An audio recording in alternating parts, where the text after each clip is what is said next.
There's a secret that separates English learners who break through to fluency from those who stay stuck forever. And it's not what you think. It's not about finding the perfect course. It's not about your accent or grammar mistakes. It's not even about how many hours you study each day. Most learners worry about these things all the time. But they're missing the one thing that really matters. And I know because I used to miss it too. Let me tell you a story. Picture this. You've been learning English for years. Maybe 2 years, maybe 5 years, maybe even longer. You remember when you first started. You were so excited.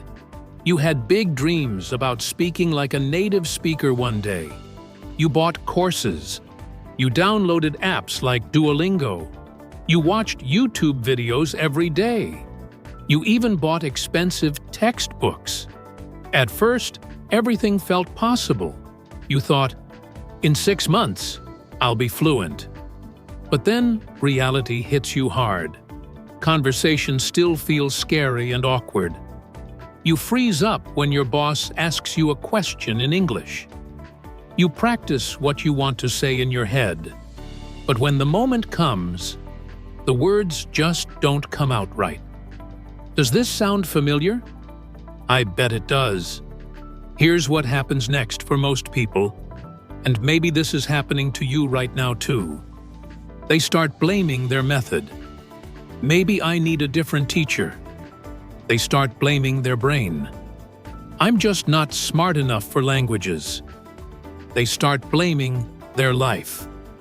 I don't have enough time to practice. So what do? They switch courses again. They try new apps again. They look for that magical technique that will finally make them fluent.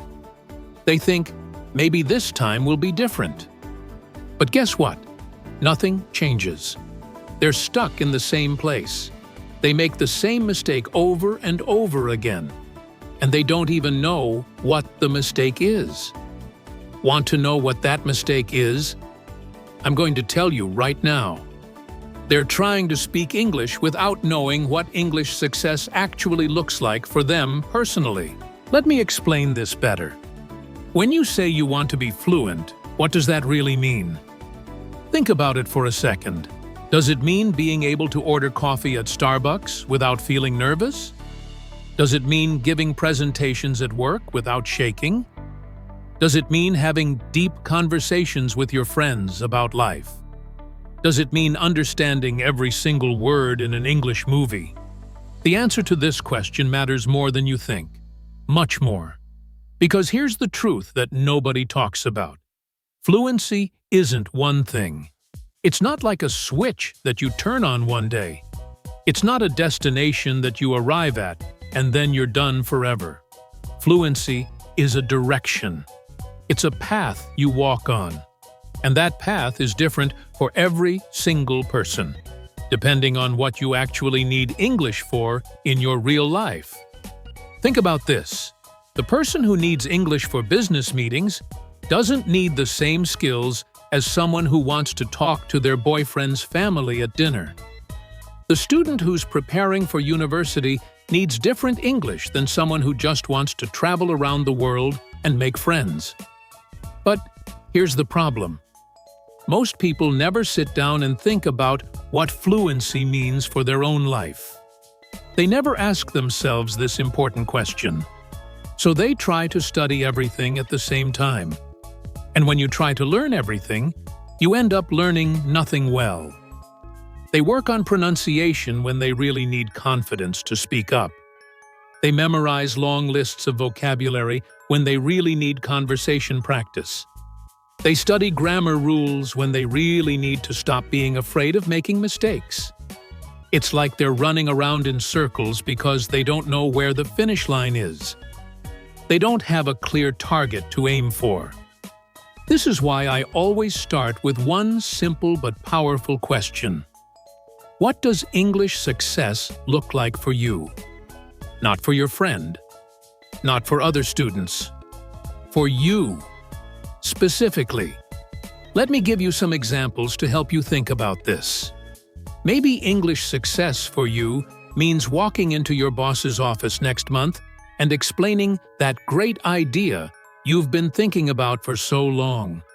You want to speak clearly and confidently, without your hands shaking or your voice getting quiet. Maybe it means finally calling your English-speaking relatives without feeling nervous. You want to have real conversations with them, not just, "How are you? Fine. Thanks." Maybe it means traveling to London or New York and feeling like you belong there. You don't want to feel like a lost tourist who can't understand what people are saying. You want to chat with locals, ask for directions, maybe even make some friends. Maybe it means watching your favorite Netflix show without subtitles and actually understanding the jokes, not just the basic story. Maybe it means writing emails at work that sound professional and natural, not like a robot wrote them. Or maybe it means something completely different. That's okay too. The important thing is that you know what it means. When you get really specific about your English success, something amazing happens. Like magic. First, you stop wasting time on things that don't help you reach your real goal. You stop comparing yourself to other learners who have completely different needs than you.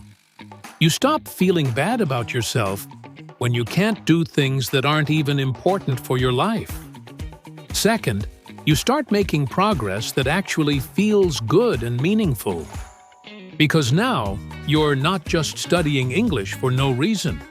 You're working towards something specific that you really want. Third, you have a clear target to aim for. Now you know exactly what to practice. When someone asks if you should focus on grammar or speaking practice, you have an answer. When you're choosing between different study methods, you know which one will help you reach your specific goal. And here's the most important part.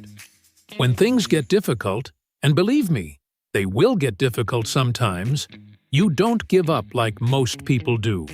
Because you're not just learning English anymore. You're working towards something that really matters to you, something that will change your life in a real way. I see this transformation happen all the time with my students. People who struggled and felt stuck for years suddenly start making amazing progress. And it's not because they found some secret method or magic technique. It's because they finally got clear about what they were working toward. They stopped trying to be perfect at everything and started focusing on what they actually needed. They stopped studying English in general and started preparing for their specific English success.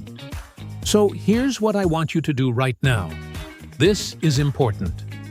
Put down your phone for a minute. Close your eyes if that helps you think better. Now imagine yourself 6 months from now. You're using English exactly the way you want to use it. Where are you standing? What does the place look like? Who are you talking to? What are you saying to them? How do they respond? How does it feel in your body when you speak? Are you relaxed, confident, happy? Really try to see this picture in your mind. Make it as real as possible. That picture in your mind, that's your English success. That's your target. That's what you should be working toward every single day. Everything else, the courses, the apps, the practice exercises, the grammar books, they're just tools. They're just ways to help you get to that picture in your mind. But first, you need to know where you're going. You need to see that picture clearly. Most people skip this step. They jump straight into studying without knowing their destination. That's why they get lost. That's why they give up. That's why they stay stuck forever. But not you. You're different now, because now you know the secret. So tell me, what does English success look like for you? Really think about it. Be specific. Be honest. Once you know the answer to that question, everything else will start to fall into place. Your English journey will finally make sense. And you'll start making the progress you've always dreamed of. What are you waiting for? Your English success is waiting for you.